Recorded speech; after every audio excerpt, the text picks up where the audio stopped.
Fala pessoal, bom dia, boa tarde, boa noite. Hoje vou falar sobre cinema.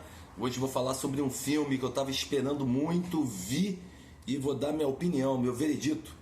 Eu vi o Mamonas Assassinas, o filme. E aí, o que eu achei? Cara, é horroroso. Antes que eu comece a falar sobre isso, chega no canal, se inscreva, ative o sininho, compartilhe, dê o seu joinha e vamos que vamos, taca a vinheta.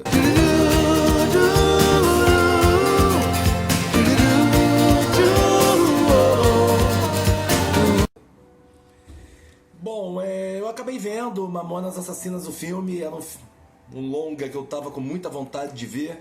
Não fui ao cinema, ainda bem que eu não fui ao cinema ver esse troço, né? Eu nem posso chamar de filme.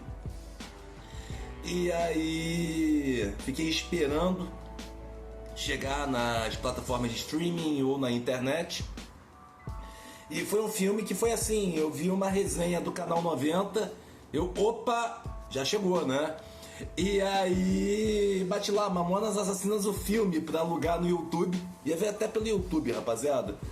E teve uma alma aí, né? Uma boa alma que botou esse vídeo disponível na internet de graça, né? O cara botou no YouTube, literalmente, e não derrubaram.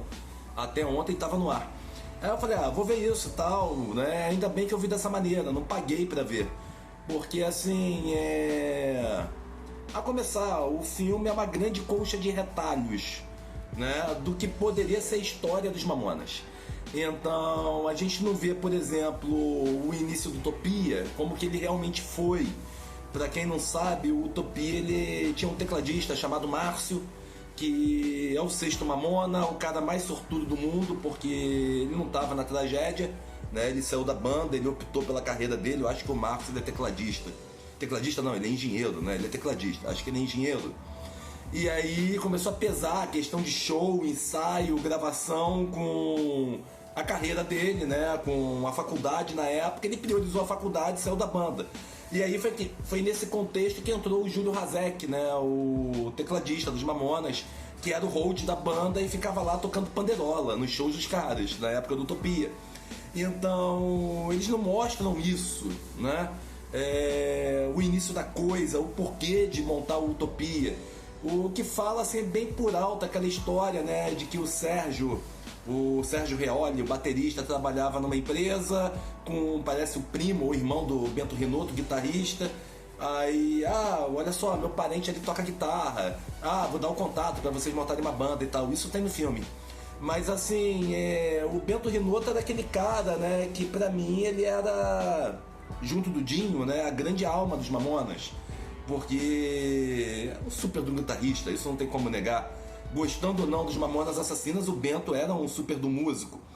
E pra fazer o filme eles optaram, né, por colocar o sobrinho do cara, né? Então, tipo assim, o rapaz até parece o Bento mesmo, é guitarrista na vida real. Isso não tem como negar, os personagens dos Mamonas ficaram parecidos, tá? O Dinho ficou parecido com o Dinho, o Júlio com o Júlio, Samuel com o Samuel, Sérgio com o Sérgio, Bento com o Bento, né? Então eles ficaram assim, se olhar, você via que quem era quem ali, você consegue distinguir quem é quem naquela trama, né?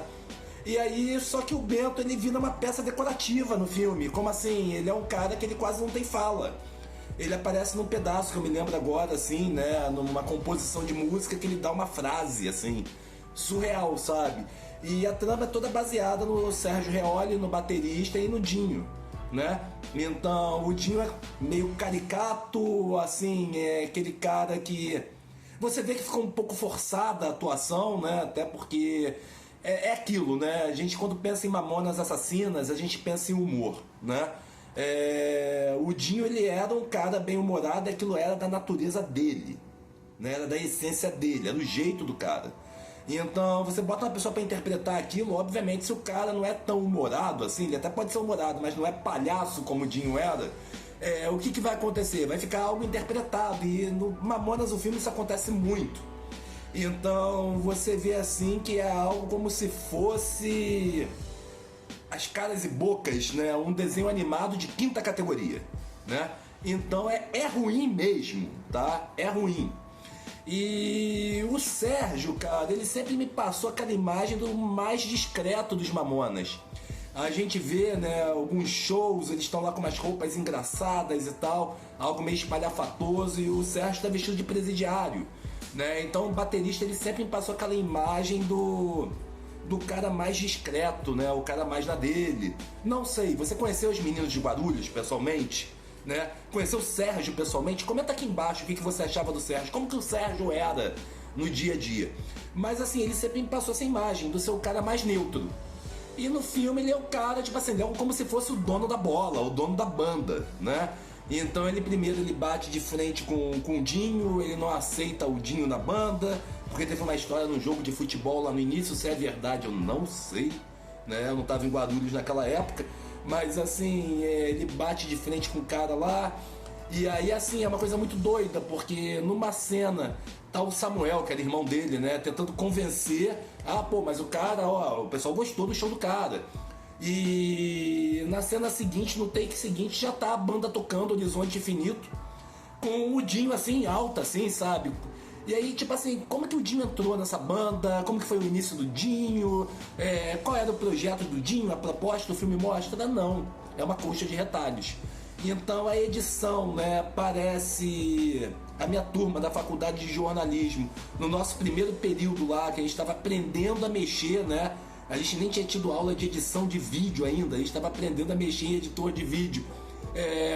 Como Curiosos, então é uma edição mal feita, é um roteiro mal feito, sem pé, sem cabeça, e um filme, né, que a princípio ele seria uma série, né? Ele não seria um filme, ele seria uma série. Então o que acontece? Eles, não sei qual foi a ideia, acho que foi para ganhar dinheiro com bilheteria de cinema, eles juntaram os capítulos e fizeram uma colcha de retalhos, né? Eu tô usando muito esse termo, porque é a única coisa que eu consigo definir o que eu vi. E uma colcha de retalhos mal feita, né? Sem pé, sem cabeça, sem um elo de ligação, né? Então, o diretor do filme é um cara que trabalhou em Malhação, hoje está na Record. Vou aqui parafrasear o Regis Tadeu. O Regis Tadeu falou o seguinte do filme: o filme Mamonas Assassinas, o filme faz Malhação parecer um filme de Quentin Tarantino. Eu fico com pena dos fãs, né, que pagaram para ver esse filme no cinema. Eu iria ver no cinema, né? Graças a Deus eu não tive tempo. Eu tive, né, catando casa para me mudar. Acabou que eu fiquei na mesma casa. Eu tive carnaval nesse período, que eu fui lá para Niterói, nem pensei em ir a cinema. Eu tive trabalho, plantão de final de semana que não deixou eu ir. Graças a Deus aconteceu isso tudo, né? Porque, cara, eu ia ficar bem satisfeito em pagar uma sessão de cinema para ver esse filme. E é uma pena, porque assim, a gente vê, né, um descaso com uma banda que pra mim foi o maior fenômeno da música brasileira, isso é, do rock brasileiro. Porque até hoje os Mamonas é a banda que mais vendeu disco na história da música brasileira. E detalhe, né, o sucesso meteórico dos caras não vai ser superado. Por quê? Porque na época deles não tinha internet, MP3, não tinha nada disso. Você tinha que ir na loja comprar disco. Hoje você baixa o disco na internet, pode pagar no Spotify, alguma coisa assim. Mas assim, você consegue achar as músicas na internet, né? O que eu acho errado com o artista, mas hoje a vida é assim, né? Então, o que acontece? Alguém, né, superar a banda que mais vendeu no rock brasileiro, né, e na música brasileira como um todo, cara, isso vai ser um feito quase que impossível. É a mesma coisa superar o Thriller do Michael Jackson, né? Alguém vai conseguir? Acredito que não, né? Então os caras tiveram uma carreira meteórica, um fim trágico, né? Fizeram um filme tosco, né, que deveria, né, sei lá, por exemplo, mostrar a criança, não mostra a criança, não aparece nenhuma criança no filme, que era a grande parte do público deles. O que eu aprendi com o filme, né, é que o Dinho, ele é um cara que deixou o sucesso subir a cabeça, o Júlio e o Bento são indiferentes, o Sérgio é talarico e o Samuel é corno, porque é isso que passa. Né? A mulher do Samuel dá em cima do Sérgio, o Sérgio arma uma situação pra pegar a mulher do Samuel pra mostrar pro irmão, essa mulher não presta, né? Aliás, as mulheres de Mamonas Assassinas, o filme, são as vilãs, né? Porque uma incentiva o Dinho a sair da banda porque ele é muito mais do que os outros, ou seja, carreira solo. A mulher do Sérgio termina com ele porque ele, né, depois de um show, ele vai pra gandaia, volta com outra roupa e tal. Então, tipo assim, a mulher vai, detona com ele e termina com ele, né? A mulher tá certa? Acredito que sim, né? Por essa lógica, né? Acredito que sim. Pô, se a minha mulher canta, vamos falar assim, a minha mulher sai, chega em casa chapada com outra roupa, eu vou terminar o relacionamento também, né? Então ela vai lá, termina. Aí no finalzinho do filme, na véspera lá do acidente e tal, ela chega, pede desculpas, eu te amo. Então, tipo assim, ainda passa uma imagem machista, né? Digamos assim. E pra gravar a situação, né, alguns erros, assim, surreais, pitorescos, né? Eu vi 3, assim. Primeiro, o figurino não tem nada a ver com anos 90. Então eu senti falta daquelas roupas largas que a gente usava naquela época. Eu mesmo tinha camisa, né, com coiote, perna longa e papaléguas, né? Camisa dessa largura, eles na frente, de frente, depois eles de costas, nas costas. Os Mamonas usavam essa camisa, né? E eu não vi esse modelo de camisa, digamos assim.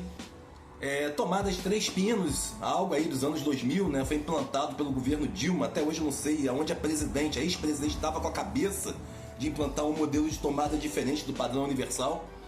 E por último, né, tem uma cena que chamou bastante atenção. Eu não entendo muito de carro, não. Eu não sei se é um Hyundai ou um Renault Kwid. Mas tem uma cena que, né, tem 2 carros antigos numa rua, um viaduto subindo do lado, e passa um carro novo ali, acho que é um Kwid, eu acho, branco. As cenas de shows são toscas, por quê?